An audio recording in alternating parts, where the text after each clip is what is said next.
네, 기도 같이 하겠습니다. 성부와 성자와 성령의 이름으로. 아멘. 원죄 없으신 거룩하신 동정녀시여, 저희 백성의 영예이시며 저희 도시의 사려 깊은 보호자이신 당신께 신뢰와 사랑으로 저희가 돌아서나이다. 성모님, 당신은 온전히 아름다우시나이다. 당신께는 죄가 없나이다. 우리 안에서 거룩함에 대한 새로운 열망을 불러 일으키소서. 그리하여 저희 말 속에서 진리의 광채가 빛나고 저희 일들 속에서 애덕의 노래가 울려 퍼지고 저희 몸과 저희 마음 속에 정결함과 순결함이 거주하고 저희 삶에서 복음의 아름다움이 현존하리이다. 성모님, 당신은 온전히 아름다우시나이다. 하느님의 말씀이 당신 안에서 살이 되셨나이다. 주님의 말씀에 대한 주의 깊은 경청 속에 머무르도록 저희를 도와주소서. 그리하여 저희가 가난한 이들의 부르짖음에 무관심하지 않고 아픈 이들과 도움이 필요한 이들의 고통을 외면하지 않으며 노인들의 고독과 아이들의 나약함에 마음을 움직이오니 모든 인간 생명이 언제나 저희의 사랑과 존경을 받으리이다. 성모님, 당신은 온전히 아름다우시나이다. 당신 안에 하느님과 함께하는 복된 삶에 가득한 기쁨이 있나이다. 저희의 지상 여정의 의미를 잃지 않게 하소서.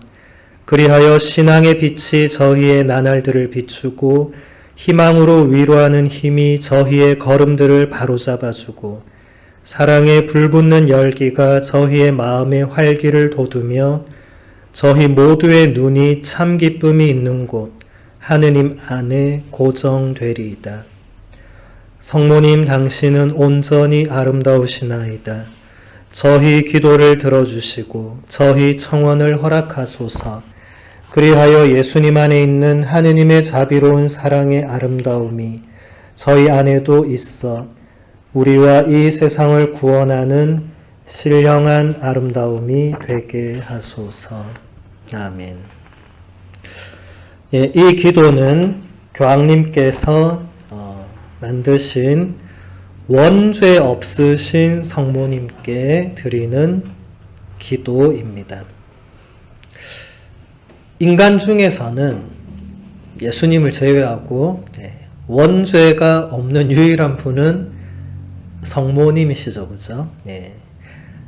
1854년에 피오 9세 교황님이 교회의 믿을 교리로 이것을 완전히 선포를 하시죠. 성모님은 원죄가 없으시다. 이런 게 성경에 안 나옵니다. 그래서 성전이 중요한 것입니다. 제가 강의 때마다 얘기하지만 성경만으로는 안 됩니다. 쟤도 성경 들고 오고 쟤도 들고 오고 다 들고 오는데 그거 어떻게 하겠어요? 기준이 없는 거예요. 물론 이 성모님이 원죄 없으시다고 교회가 인정하고 반포하기까지는 거의 1800년이 걸린 거죠. 근데 1800년 동안 교회가 가면 그렇게 생각 안 했냐? 그게 아니고 이미 교부 시대부터 그런 게 끊임없이 나왔지만 근데 그걸 교회가 공식적으로 그렇다고 그것을 발표하진 않은 거죠. 하지만 이미 우리 교회의 그 수많은 신자들은 다 그렇게 믿고 있었어요. 근데 그 가장 간단한 이유는 뭐겠습니까? 아들 예수 그리스도 때문이죠. 아드님이 원죄가 당연히 없죠. 그렇지 않습니까?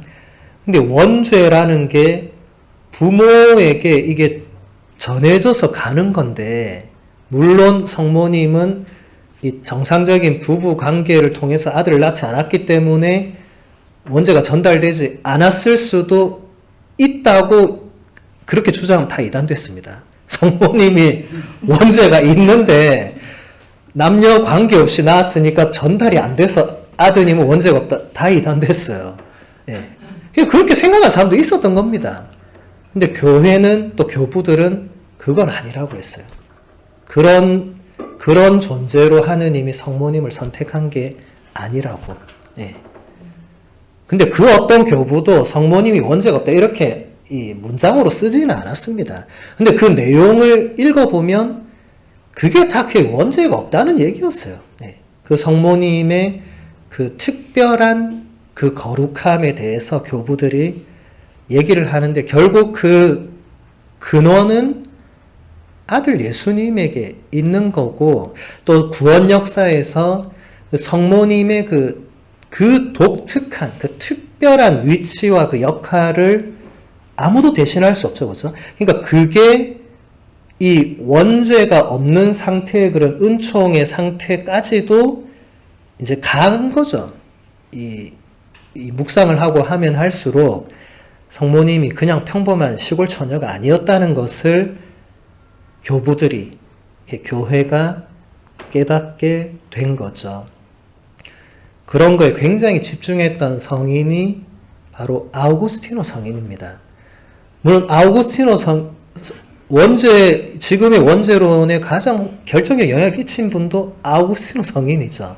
지금 우리가 알고 있는 원죄론을 이렇게 가르쳐준 사람이 아우구스티노 성인. 물론 그 전에도 교부들이 얘기는 했죠. 아담과 하와의 첫 번째 그 죄가 어떤 건지 그리고 어떻게. 근데 아우구스티노처럼 이렇게 명확하게 설명하진 않았어요. 근데 아우구스티노 성인이 가장 명확하게 설명을 하면서 그런데 그럼에도 불구하고 성모님에 대해서는 아우구스티노 성인이 그분이 원죄에 물들었다 이런 얘기 안 합니다. 네. 성모님의 그 구원 역사 안에서의 그 독특한 위치를 설명합니다. 그러려면 결국 이 성모님에 대해서 얘기하면 항상 이 그리스도론이 같이 가거든요. 예수님에 대해서 우리가 어떻게 이해하느냐가 결국은 성모님을 어떻게 이해하는지가 같이 가는 겁니다. 아우구스티노 성인은 이 예수님의 그 두 가지 탄생에 주목을 하고 그걸 신자들에게 설명을 하거든요. 영원으로부터 성부에게서 낳음을 받잖아요. 그죠? 예. 이게 첫 번째 탄생이고, 그 다음 두 번째 탄생이 이제 인간 마리아에게서 태어나는, 예. 이걸 이태리어로 쓰면 좀 더 이제 명확하게 될 건데, 자, 첫 번째 탄생은, 우리 수행도 이태리어 잘 하시니까, 제가 쓰면 무슨 말인지 아실 거예요.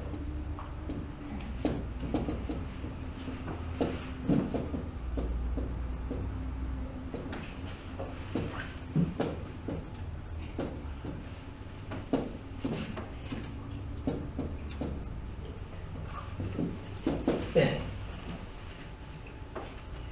자, 이태리 다녀오신 수행도 한번 해석해 볼까요?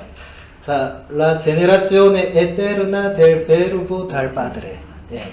무슨 말이죠? 성부 아버지로부터 베르보, 말씀의 영원한 나오심, 나심. 예. 탄생은 다른 단어가 있으니까. 물론 탄생이라도 됩니다. 번역은 여러 가지로. 이게 첫 번째. 이게 아우구스티노 성인이 그대로 쓴 겁니다, 이게. 예. 제가 지금 라틴어는 기억이 안 나고, 이태리어로 제가 기억이 나서, 제가 지금 그 책을 안 들고 왔으니까. 예. 첫 번째 탄생. 자, 두 번째는,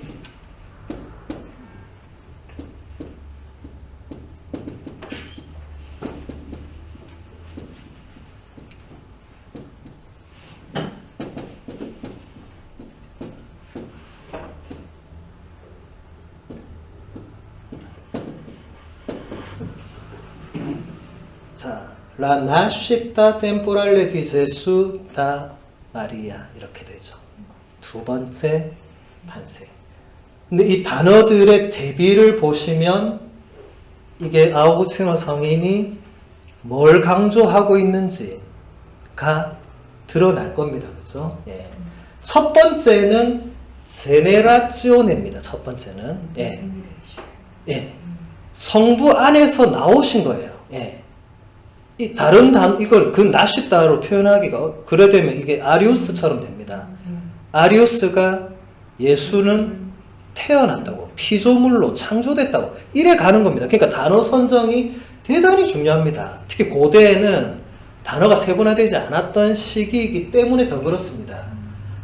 예. 그런데 이제 예수님이 인간으로 태어날 때는 우리가 똑같은 나시다를 쓰는 거죠. 예. 나쉐를 하면 태어나는 거예요. 예. 그리고 두 번째 형용사가 대단히 중요한데 이거는 이 첫 번째 제네라치오네는 이게 성격이 이 에테르나입니다. 예. 그래서 우리가 뭐라고 하죠? 영원으로부터 성부에게서 나신 분을 믿나이다 라고 니케아 신경이 고백하죠. 예. 근데 두 번째 탄생은 템포랄레. 예. 창조계 안으로 들어온 거죠. 예. 창조 이후로 들어온 거죠. 에테르나는 창조 이전입니다. 에테르나는 시간도 창조되기 전입니다. 그러니까 완전 아무것도 없을 때입니다. 그거를 표현하는 한 단어입니다. 에테르나 하면 그냥 영원으로부터 막연하지만 그냥 창조 이전이라고 생각하시면 됩니다. 예.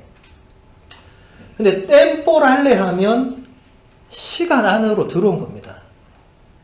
이제 피조물 안으로 들어온 거죠. 그렇다고 해서 예수님이 그러니까 아리우스는 이 첫 번째를 아예 거부한 겁니다. 두 번째만 받아들인 거죠. 그래서 이단된 겁니다. 예. 첫 번째를 거부하는 순간 예수는 더 이상 신이 아닙니다.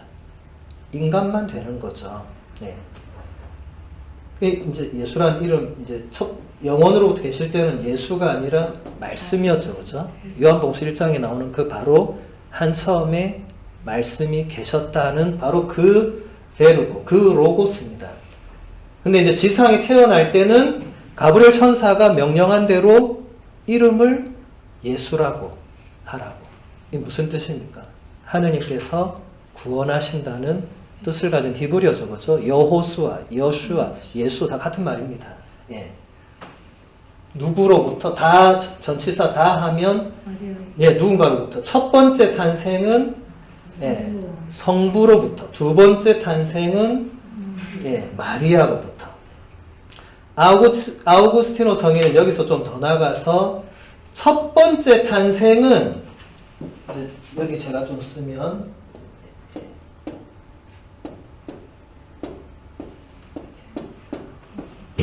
자 센자 마드레 이게 뭐죠? 어머니 없이. 예. 자, 첫 번째 탄생에서 어머니가 있습니까 없습니까? 없죠. 성부 하느님에게서부터 나왔으니까 어머니가 없죠. 근데 자 두 번째는 아우스 성인이 뭐라고 하냐면 예, 이건 뭐죠? 예, 아버지 없이. 예. 그렇잖아요. 두 번째 탄생에서는 아버지가 없었잖아요. 예. 성령께서 덮어셔서 태어났잖아요. 그러니까 이 두 가지 탄생에서 물론 아우구스티노 성인이 성부 하느님과 성모님을 동등한 위치에 놓는 게 아니라 이 신비의 성모님이 그러니까 이 정도로 결정적인 역할을 하는 겁니다. 예.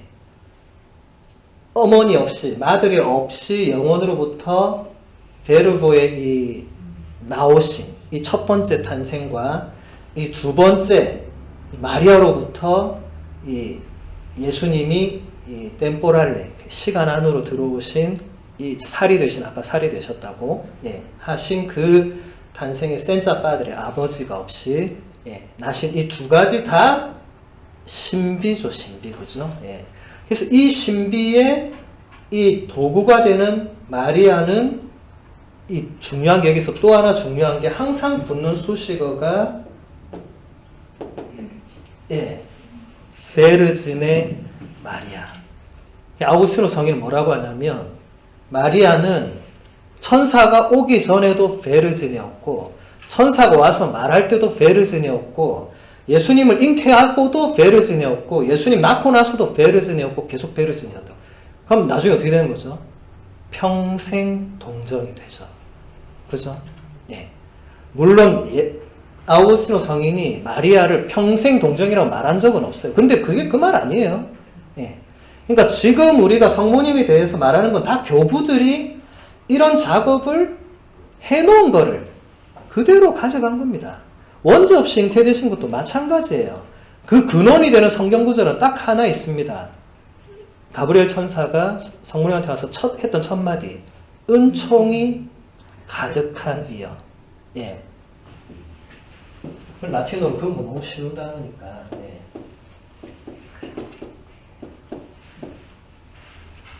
이렇게 되죠. 예. 그라치아 블레나 아베 마리아 그라치아 블레나 도미노스 데쿰 이렇게 이 천사가 성모님한테 라틴어로 얘기를 하거든요. 은총이 가득하다. 은총이 충만하다.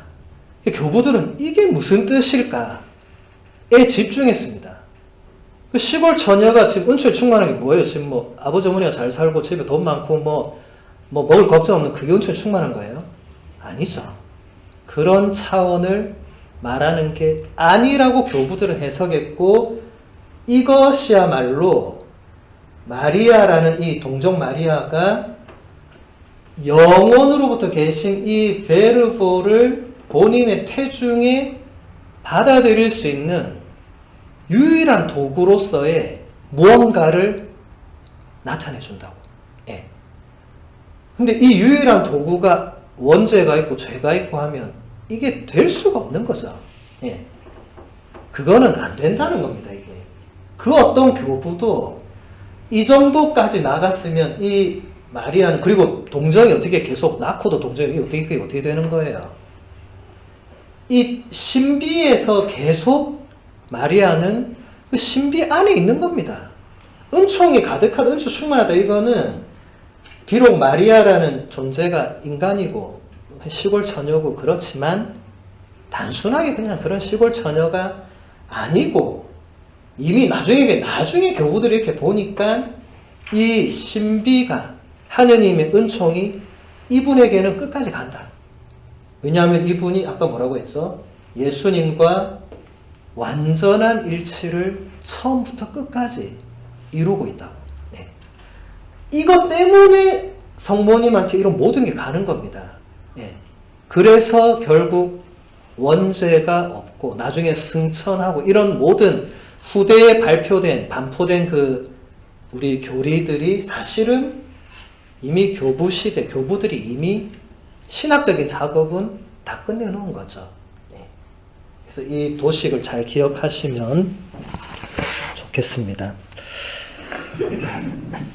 자, 교황님 말씀으로 이제 들어가 보면 성모님은 가브리엘 천사의 말을 받아들이고 보십시오. 저는 주님의 종입니다. 말씀하신 대로 저에게 이루어지기를 바랍니다. 라고 말하는 그 순간에 당신 아드님의 제자이자 어머니가 되셨습니다.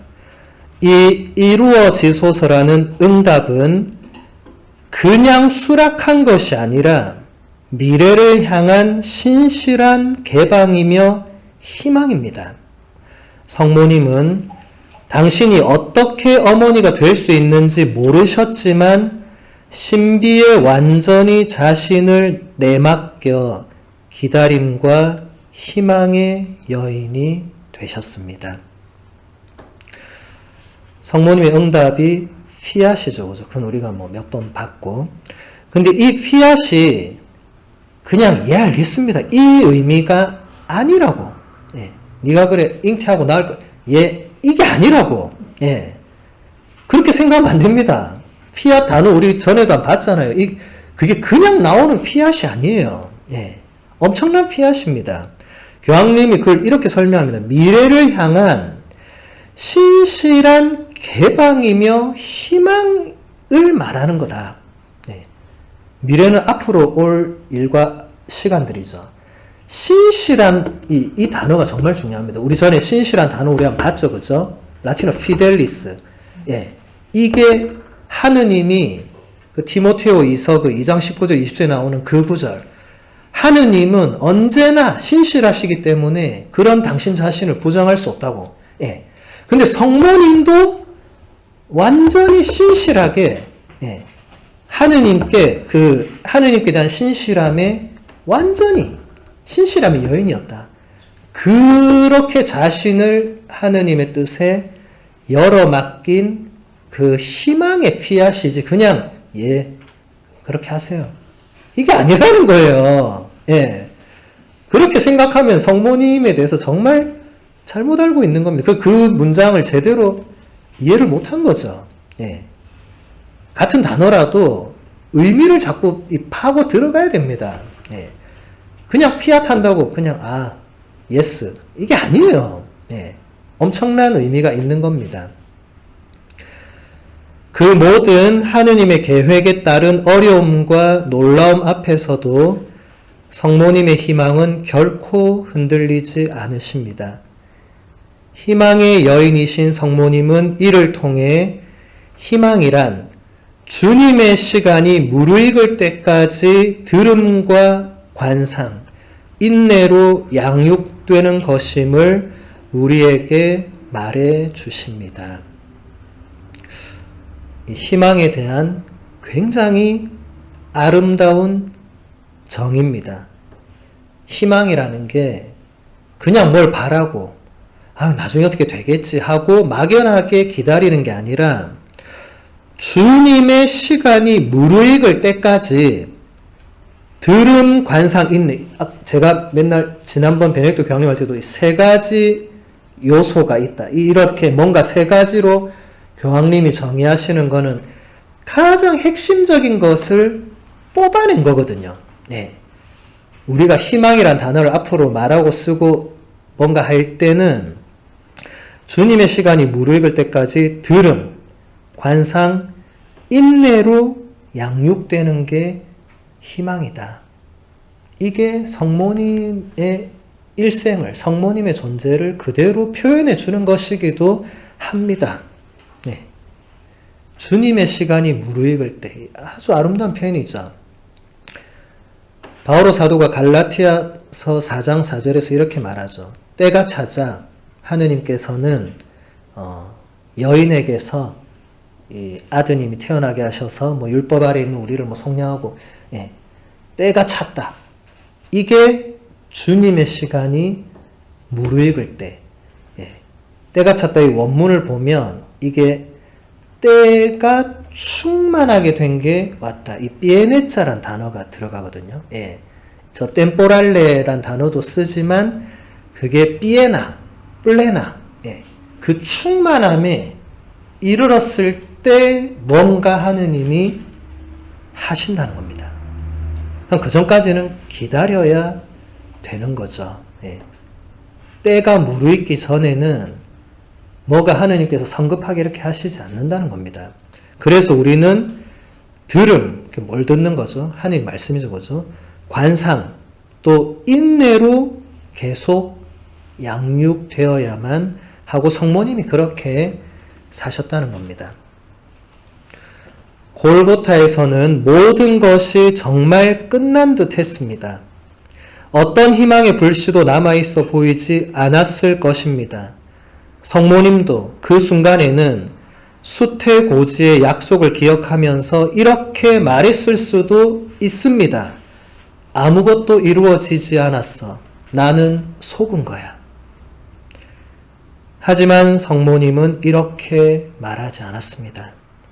그리고 믿음으로 복된 칭호를 받은 성모님은 당신의 그 믿음으로 새로운 미래가 꽃망울을 터뜨리는 것을 보기 위해서 희망을 가지고 하느님의 내일을 기다리셨습니다.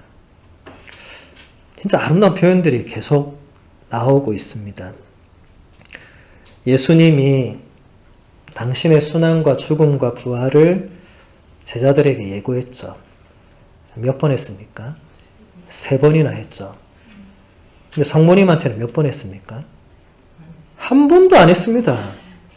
성모님은 들은 적도 없어요. 성모님 유일하게 들은 거는 뭐 들었습니까?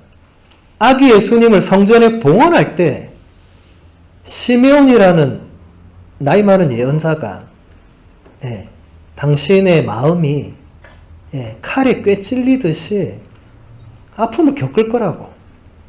그게 끝이었어요. 그게 끝이었어. 예수님은 제자들한테는 대단히 구체적으로 설명했죠. 사람의 아들이 수석사제들한테 끌려가고 붙들려 가서 막 매를 맞고 막 대단히 구체적으로 어떻게 죽을 건지 다 미리 다 알려줬어요. 그것도 3번이나. 성모님한테는 단 한 번도 뭐 알려줄 시간도 없었죠. 뭐 같이 다녀야 알려주든지 말든지 하지. 근데 성모님이 마지막에 십자가 아래에서 아들과 만나잖아요. 교황님 재밌는 표현 쓰시죠. 아무것도 이루어지지 않았다. 나는 속았다. 라고 말할 수 있죠. 난 그래 말할 것 같아. 분명히 천사는 나한테 이게 뭐 영원한 나라 뭐 저저 막 못 알아들었지만 대충 내 기억에 분명히 내 아들이 뭔가 영원한 나라에 뭐 주인이 된다고 그게 잘 될 거라 했는데 이게 뭐야 이거. 속은 거 아니에요? 왜냐면 그 뒤로 아무 뭐 받은 거 없잖아. 시메온의 그 뭐 칼에 꿰 찔리는 그밖에 받은 거 없잖아요. 속았다고 생각할 수도 있겠죠. 근데 성경에 그런 게 안 나오잖아요. 우리가 지난 시간에도 성모님이 막 쓰러져 오열하고 이런 게 안 나온다고. 나왔어도 이상하지 않았겠지만 안 쓰여져 있다고. 그렇게 안 하셨다고. 여기서도 성모님이 분명히 제가 전에도 했죠. 십자가 아래에서 성모님은 분명히 가브리엘 천사의 약속을 기억했을 거라고. 근데 그게 이렇게 될 줄은 인간적으로는 그 도대체 상상이나 되겠습니까? 그죠?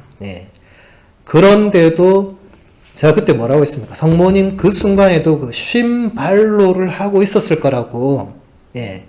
쉼발로가 뭐라고 했습니까? 맞춰보고 있었을 거라고.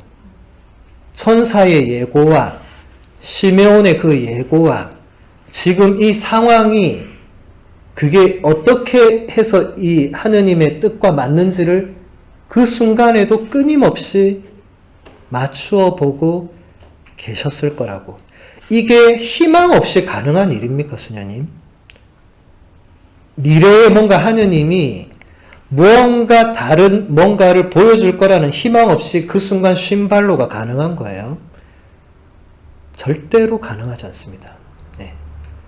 희망이 없으면 그 순간 쉼발로를 할 필요가 없어요. 그냥 속았다, 끝났다.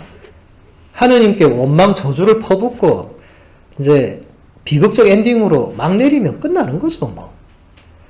그렇게 했어도 이상하지 않을 상황이었습니다. 그렇지 않습니까? 우리는 감히 상상할 수 없지만 그렇게 성모님이 하셨더라도 저는 이상하게는 생각 안 했을 것 같아요. 당연하게, 인간적으로는 당연하게. 근데 성모님의 위대하심은 인간적으로 당연해 보이는 걸 하지 않으셨다는 것에 그분의 위대함이 있는 겁니다.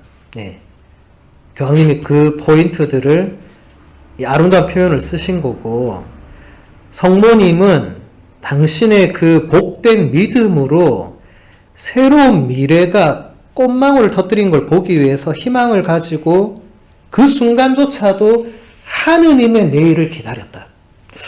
하느님의 내일, 이런 표현은 진짜 아름다운 표현입니다. 그리고 우리가 오늘이 너무 힘들 때, 지금 이 순간이 혹은 지금 소임이 어쩔 때 너무 무겁고 괴로울 때 우리가 기억해야 될 단어입니다. 하느님의 내일. 내일은 옵니다. 그리고 하느님께서는 우리에게 새로운 내일을 주십니다. 우리는 그래서 하루하루 버티고 살아온 거예요. 그 단어를 우리가 놓으면 안 됩니다. 그럼 우리도 똑같이 얘기할 거야. 나 다 속았어. 나 서원했는데 하나님 나한테 아무것도 안 해주고 나 이때까지 평생을 하나님께 이렇게 헌신했는데 이게 뭐야 이게. 그러면 비극적인 엔딩으로 막 내리고, 그거는 우리의 신앙이 아니죠. 성모님이 보여준 모습도 아니죠. 지금 부활식인데 그거는 부활의 이 삶도 아니죠. 그렇게 되어서도 안 되지만 때로는 너무 힘들고 뭔가 좌절하고 이런 순간이 올 수 있죠. 우리는 몇 번 그런 엄청난 파도들을 휩쓸리고 건너기도 했을 겁니다.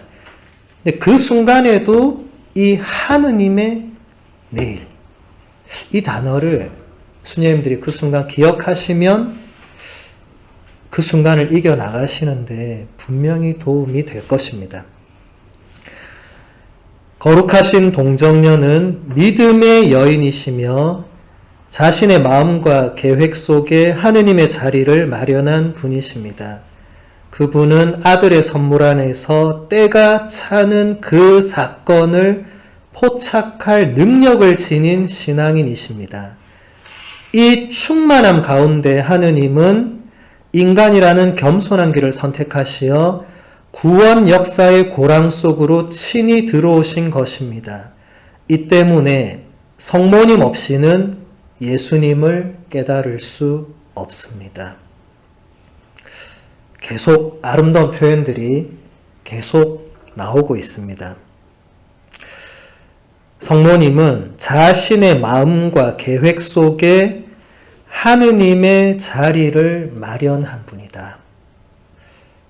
우리도 우리 스스로에게 이렇게 질문을 하면 좋을 것 같아요. 우리 각자의 마음과 계획 속에 하느님의 자리를 마련해 놓았는가? 혹은 마련하고 있는가? 혹은 마련할 것인가? 혹은 전혀 생각도 안 했는가? 이렇게 여러 가지. 네. 저도 이 부분에서 조금 반성 많이 했어요. 내가 정말 많은 것들을 계획하고 이렇게 막 살아가는데 과연 그 안에 하느님의 자리를 내가 늘 마련하고 있는가? 되게 반성되더라고요. 포장하기 쉽습니다. 마련해놨다고. 근데 구체적으로 뭐냐 생각해 보니까 별거 없는 거예요. 네. 그러니까 사실 저처럼 열정이 있는 사람은 열정이 이게 먼저 작동될 경우가 상당히 많습니다. 네. 그러니까 이런 부분에서 이게 제가 앞으로 뭔가를 할 때 이 부분을 내가 반드시 생각을 해야 되겠다 하고 저도 이걸 준비하면서 좋은 깨달음의 시간이 되었죠. 하느님의 자리를 마련해 둬야 되는구나. 그게 아주 작은 공간이라 할지라도 그런 마음으로 뭔가 해놓고 이제 계획하고 뭐 하는 거랑 아무것도 없이 그냥 자 우리 해봅시다 하고 이건 다른 거잖아요. 예. 그러니까 수녀님들도 앞으로 무언가를 계획하시고 뭔가 이렇게 하실 때 개인적으로나 이 공동체적으로나 그렇다면 하느님의 자리는 어디에 어떻게 우리가 어떤 식으로 마련할까를 생각하고 고민하고 나누시면 굉장히 좋겠죠. 네. 근데 성모님은 끊임없이 그렇게 하셨다는 겁니다. 그 다음 보면 우리의 신앙은 추상적인 교리나 철학이 아니라 한 인격과의 생생하고도 충만한 관계입니다. 그분은 인간이 되신 하느님의 외아드님으로서 우리를 구원하시고자 돌아가시고 부활하셨으며 우리 가운데 살아계시는 예수 그리스도이십니다. 우리가 어디에서 그분을 만날 수 있습니까? 바로 거룩한 어머니이신 교계적 교회에서 만날 수 있습니다. 예수님께서 당신 은총의 몸짓인 성사들을 이루시는 곳도 바로 교회입니다. 우리가 예수 그리스도라는 한 인격과의 만남이 그리스도의 핵심이라는 건 이미 베네딕토 교황님이 그 하느님 사랑이십니다. 첫 번째 회칙에서 이걸 아주 상세하게 잘 설명을 하고 계세요. 그대로 가져온 거고. 근데 그분을 어디서 만나냐? 가장 직접적으로 어디서 만나느냐? 교회에서, 성사를 통해서 만난다. 이것은 교부들이 한결같이 얘기했던 겁니다. 요한복음 19장을 아우구스티노 성인이 해석하면서 병사가 예수님한테 가서 옆구리에 창을 찌르는 제가 발特하습 수경의 자비 강의할 때 아마 들으신 스님들은 그때 제가 다 얘기했어요. 피와 물이 흘러나왔다고 했는데 그게 바로 세례성사와 성체성사를 의미한다. 그리고 세례성사, 성체성사뿐만 아니라 거기서 교회의 모든 성사들이 흘러나온다고. 예. 아우구스티노뿐만 아니라 거의 모든 교부들이 그렇게 해석을 합니다. 네. 이 옆구리에서 이거 대단히 중요한 표상이죠. 아담의 옆구리에서 하와가 나오죠. 이게 예수 그리스도의 옆구리에서 교회가 나오고 예수님의 옆구리에서 성사가 나온다고 교부들이 그 창세기를 해석하면서 이미 그런 걸 이끌어냅니다. 그러니까 예수를 만나기 위해서는 물론 나중에 가난한 사람들 안에 있는 이거는 나중 문제고 일단 교회 안에서 성사를 통해서 이게 가장 1차적입니다. 이거 없이 그냥 가난한 사람들한테 뛰어드는 사람들은 예수를 만나는 게 아니고 그냥 자원봉사하는 거예요. 예. 본인이 예수를 믿네 안 믿네 이거는 개인적인 문제고 아까부터 교황님 계속 얘기하잖아요. 교회 없이 예수를 믿을 수 없다. 예. 예수는 믿고 교회는 안 믿고 이건 있을 수 없다. 반드시 교회 안에서 성사를 통해서 예수를 만나고 그게 확대되는 게 이제 마태복음서 25장에 나오는 그 가장 작은 이들 안에 있는 예수 그리스도를 우리가 만나는 그 단계까지 가야 되는 거지. 다 1, 2, 3단계 다 제끼고 나는 바로 마지막 단계로 가겠다. 아니라는 겁니다. 네. 그거는 그냥 본인이 그냥 그렇게 하는 거지. 생생한 한 인격과의 만남은 아니다. 그래서 교부들은 전례를 대단히 중요하게 여겼습니다. 예. 진짜 전례를 중요하게 해서 제 강의 중에 아마 교부들에게 듣는 전례의 의미와 참여라는 강의가 있을 건데 제가 나중에 사무엘 선생님한테 이렇게 찾아드릴 테니까 전례 없이는 교부들은 뭘 제대로 설명하지 않았어요. 전례를 통해서 뭔가 이루어진다고 교부들은 다 느꼈던 거예요. 예. 우리가 행하는 이 가장 매일 행하는 그 미사 전례부터 해서 그 모든 전례들이 사실은 모든 걸 결정합니다. 수님들 성경이 지금 우리가 몇 권입니까? 73권이죠. 이거 누가 정했어요? 교회가 정했죠. 어떤 기준으로 정했어요? 전례에 읽히느냐 안 읽히느냐로 정했습니다. 그러니까 성경만으로 안 된다는 거는 성경이 먼저 있었던 게 아니고 물론 성경이 쓰여져 있었죠. 근데 73개가 아니었습니다. 훨씬 많았습니다. 훨씬 많았어요. 그 누가 73개를 정경으로 인정해? 전례에서 읽다가 듣다 보니까 이건 아니라고 이제 교부들이 가려내기 시작한 거예요. 토마 복음서나 베드로 복음서, 야고보 복음서 이런 거는 듣다 보니까 이것은 아닌 것 같다. 이런 오랜 시간의 또 작업을 거쳐서 지금의 이 73권의 정경이 확정이 됐는데 어쨌든 중요한 거는 전례 안에서 읽혀지느냐 읽혀질 수 없느냐. 전례가 그만큼 중요한 겁니다. 전례 없이 우리가 뭘 바로 행할 수 없는 이유이기도 합니다. 스님들이 미사전례 안에 저 독서, 화답송, 영성, 그냥 형성된 거 하나도 없습니다.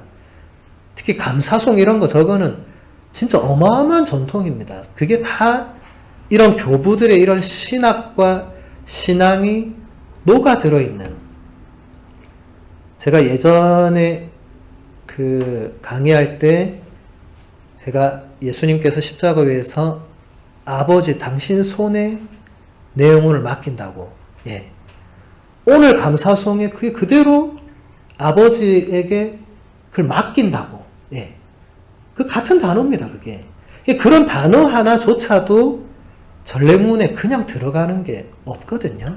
예. 문제는 전례의 집전자인 사제가 그걸 혼자 소리내서 하다 보니 자꾸 함께 참여하는 우리 수녀님들이나 신자들이 수동적으로 되어가는 거에 문제가 있습니다.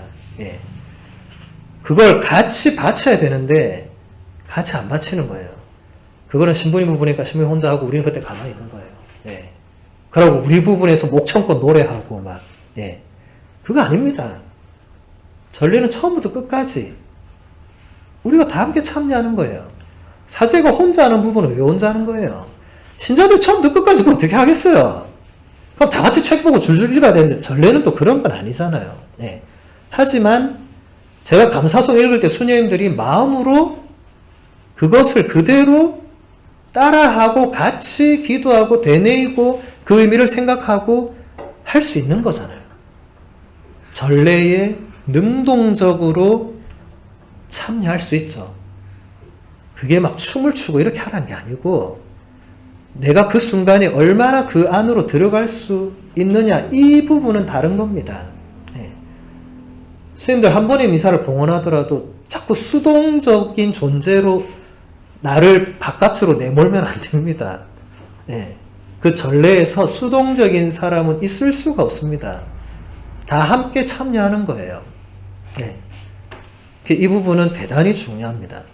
근데 쉽지 않아요. 저도 제가 주례할 때랑 공동 집전할 때 저의 상태가 확 달라진 걸 느껴요. 제가 주례할 때는 제가 모든 순간에 집중하는데 제가 주례 안 하면 저도 이러고 있는 거예요. 이러다 딴 생각 좀 하다가 아까 뭐 했죠?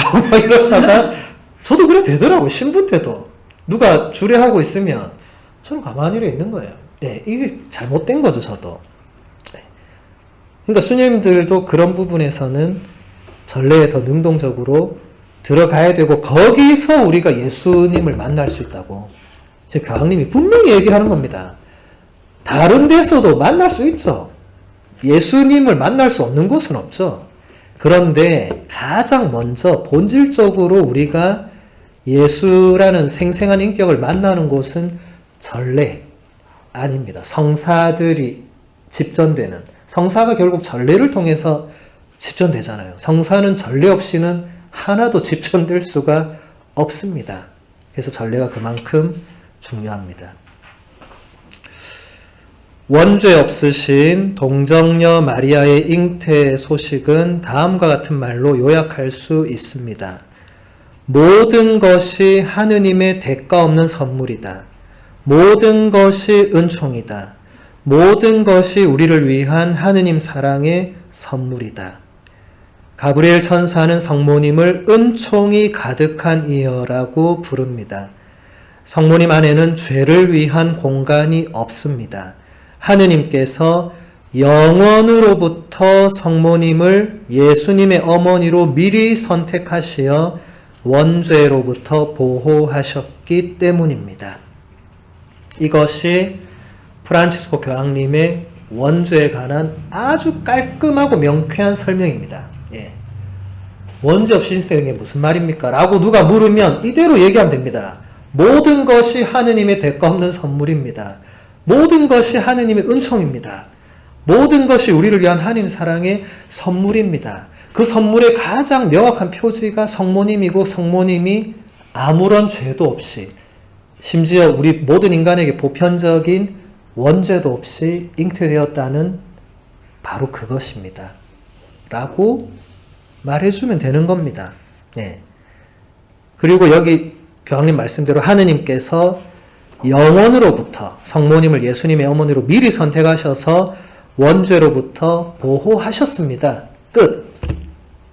그 이상 뭘 토를 달 수가 없습니다. 왜 그렇게 했냐면 아들 예수님을 보내기 위한 통로로서 그렇게 하셨기 때문에 거기에 대해서는 이제 더 이상 왈가왈부할 게 없는 거죠. 근데 여기서 중요한 것은 교황님이 이게 성모님만의 특전이고 이렇게 설명 안 해요. 저는 이게 대단히 멋있어요.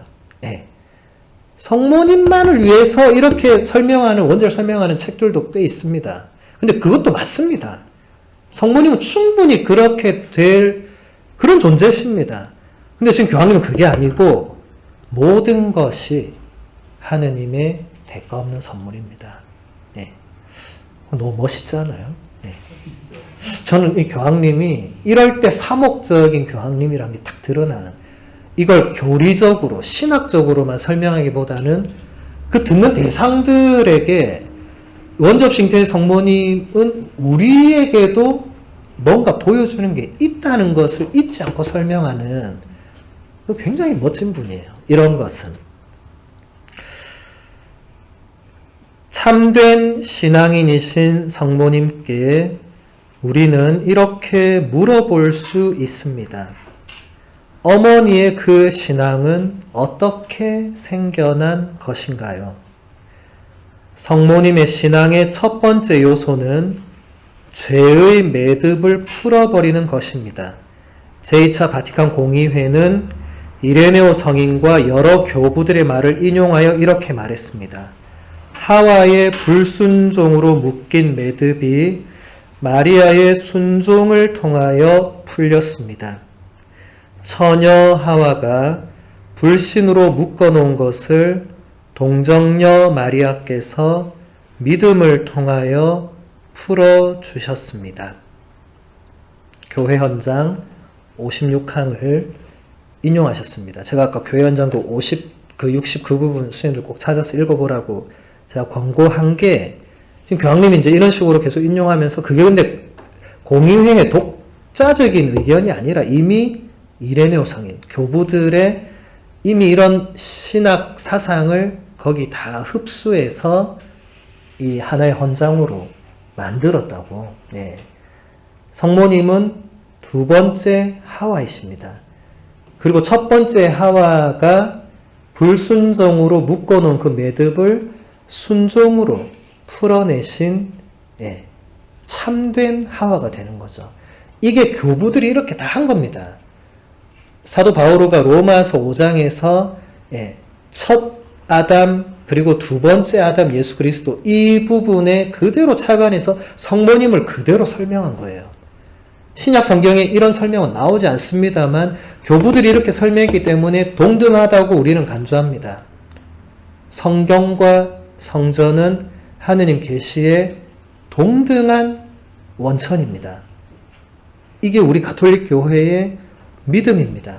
물론 이게 오해를 하는 성경과 뭐 똑같다 이런 의미가 아니라 이게 성경만큼 우리가 믿을 만한 근거가 있다는 겁니다. 교회가 그렇게 가르치기 때문에 믿어도 되는 겁니다. 그렇게 하지 않으면 성전을 받아들일 수 없는 거죠. 그럼 성경만으로 프로테스탄트로 살면 되는 거죠. 그리고 성경만으로 프로테스탄트 아니어도 집에 성경 두고 살면 됩니다. 열심히 읽고 성경 말씀대로 따라 살면 됩니다. 근데 그것은 그리스도인의 삶이 아니라는 겁니다. 성모님의 믿음. 제2차 바티칸 공의회는 성모님이 신앙의 나그네 길을 걸으셨다고 말합니다. 이처럼 성모님은 우리가 걷고 있는 이 나그네 길을 앞서가시고 우리와 동행하시며 우리를 도우십니다. 어떤 의미에서 성모님의 믿음이 하나의 여정이 된다는 것일까요? 성모님의 생애 전체가 예수님을 따르는 것이라는 점에서 그렇습니다. 예수님은 길이십니다. 그리고 여정이십니다.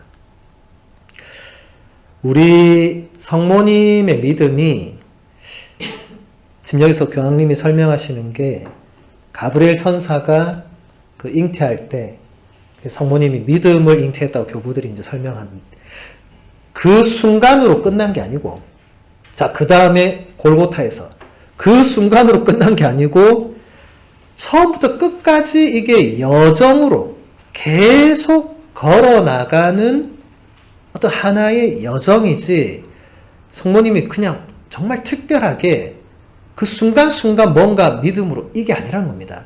우리와 똑같은 이 나그네 길, 신앙의 여정을 그분도 철저하게 걸으셨다.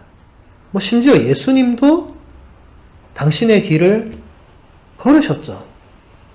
헤로데가 예수님을 죽이려고 한다는 소문이 들려서 제자들이 예수님한테 알려주니까 예수님 뭐라고 했습니까? 헤로데한테 가서 이렇게 말해라고. 나는 오늘도 내일도 나의 길을 계속 가야 한다. 네 같은 게 뭐 나를 죽이려 한다고 해서 지금 죽일 수 있는 것도 아니고 나는 내 길을 간다. 나는 마요회를 가야 된다. 내 길이 있다. 근데 성모님도 그 길을 그대로 걸어가셨다. 성경에 나오지 않지만 그대로 걸어가셨다.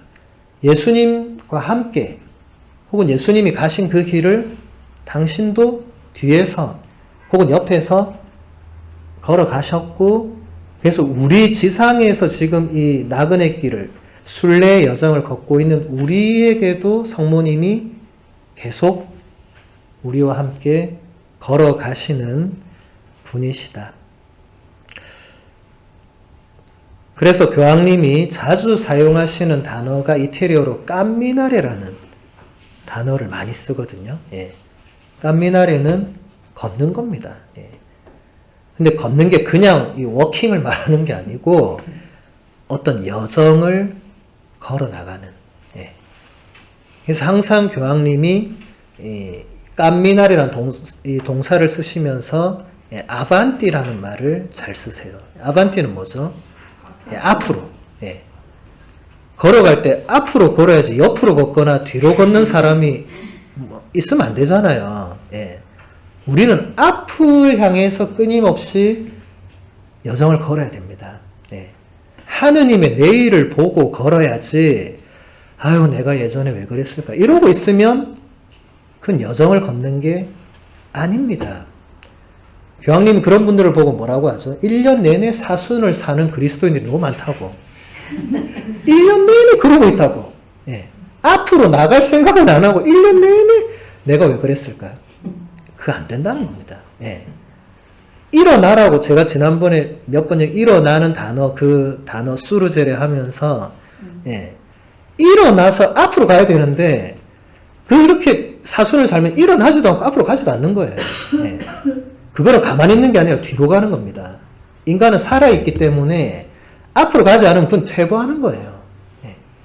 우리는 그냥 정지 상태로 머물러 있을 수가 없습니다. 앞으로 가야 됩니다. 뭐 실수하고 넘어지고 하더라도 일어나서 앞으로 가야지 난 안 되나 봐. 이런 부정적인 이 문장과 단어들은 이 깜미나레 아반티가 아닙니다. 그거는 깜미나레 디에트로 이렇게 되거든요. 예. 뒤로 가는. 교황님은 우리 신앙의 여정에 뒤로 가는 건 없다고 했습니다. 예. 무조건 앞으로 예.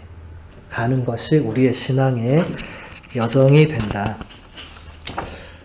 우리 각자가 자신의 문제들로 지치고 낙담하고 짓눌릴 때면 성모님을 바라봅시다. 그리고 우리 마음속에 얘야 힘을 내어라. 너를 응원하는 내가 있단다. 라고 말씀하시는 성모님의 시선을 느껴봅시다. 성모님은 우리를 잘 아십니다. 무엇이 우리의 기쁨이고 어려움인지, 무엇이 우리의 희망이고 좌절인지 아시는 어머니입니다. 우리가 자신의 나약함과 죄책감을 느낄 때에도 성모님을 바라봅시다. 그분은 우리 마음속에 일어나 내 아들 예수께 가거라.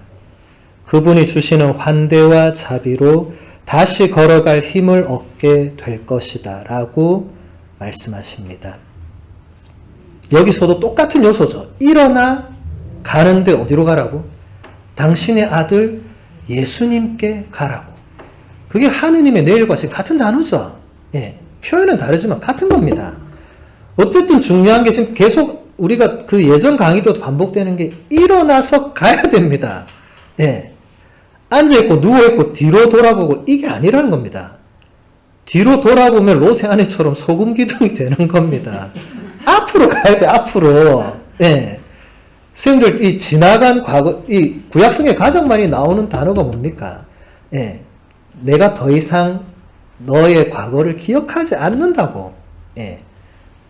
두려워하지 말라고 하시잖아요. 그죠? 그러니까 우리도 앞으로, 예, 나가야 되는 겁니다. 예. 시간이 우리 다 됐으니까, 예. 이 정도로 마무리하고, 이 강의록은 제가 메일로 제가 수행들 보내드릴 테니까, 나머지 요소는 뭐 조금 그냥 보시면, 될 거고, 뭐, 더 구체적인 책 보시면 잘 나와 있는데, 근데 이 책은 성모님에 관련된 것보다는 그냥 교황님의 여러 가지 말씀들을 발췌했기 때문에 그냥 다양하게 뭐 볼 수 있는, 제가 지금 성모님에 관한 요소만 뽑아온 거예요. 그래서 그냥 이 책은 한번 성모성월에 수녀님들이 영적 독서로 읽기에 좋은 또 책이라고 생각을 합니다.